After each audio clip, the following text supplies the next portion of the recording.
Right. Very excited, especially in MSG. It's going to be huge for us. We've worked hard to get to this point. We're excited to see what we have.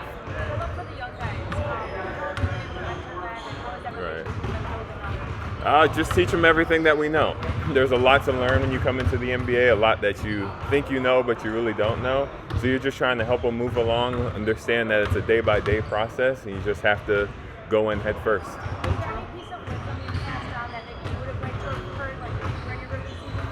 Honestly, I've just told them enjoy the process. It's going to waver. You're going to have your high moments, your low moments. As long as you enjoy the process, you're going to be fine. In terms of opening nights, other than opening at home, is there any other better place in MSG or maybe LA?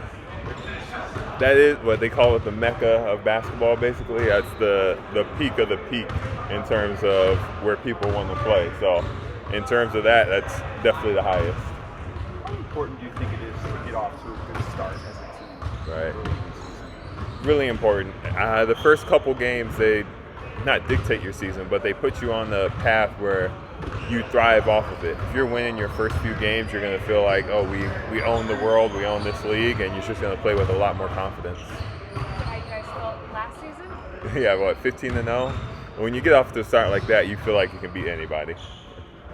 Back to the young guys, just putting them in a position where they're going to start on the road a lot, and obviously opening up at a place like MSG. Just how much can that make them grow up fast? Right.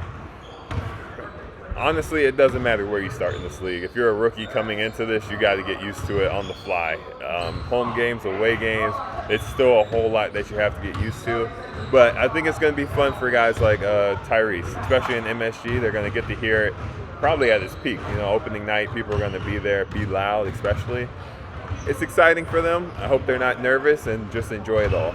We know that there's been different rotation minutes across the last 4 years with you and Donovan and you and Evan. Right. But this season we have seen a little bit that you and Donovan are going to exit at the same time. How has it been kind of like reacclimate to having that kind of setup? Right. Good. It doesn't really matter too much to me who I'm on the court with. I feel like at this point I know how to play with all of my teammates that I've been around for a few years. Timing-wise, it is going to be something I have to get used to because I played the first 8 minutes last year, and now it's going to be, I don't know what it's going to be now. Nobody's told me for sure what it's going to be, but if it's anything like preseason, it's going to be the first 4. So it's just going to be able to get my timing down in those minutes. How do you foresee Jalen handling being in the rotation this year and starting off like playing with the actual guys this year? It's going to be good for him. He's going to bring the energy. He's going to be defensive first. He's always been that way. And I feel like every game he's improving. It's new to him to be able to handle the ball, to shoot the ball at the rate that he does nowadays. But I think he's going to take it in stride and he's going to make the most of it. He admitted that he kind of felt sped up a little bit in practice and guys were telling him to slow down, you don't have to do all this and all that. Right. How do you get used to that as you go through the season? Well, first for him, I know it's a lot of people in his ear telling him different things. Oh, you need to be here at this time, you need to do that. And that can get overwhelming. So for him, just listen to what they're saying and not how they're saying it. People can be a little harsh when it comes to him because they see so much potential in him. But just take it in stride, and he's a great player already. Just trust his instincts.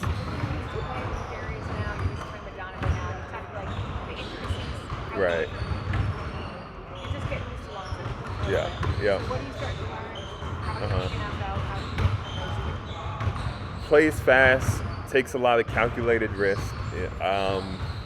Always willing to share the ball, and as he gets more comfortable on this team and is able to express himself more on the court, I know I have a lot more to learn about him.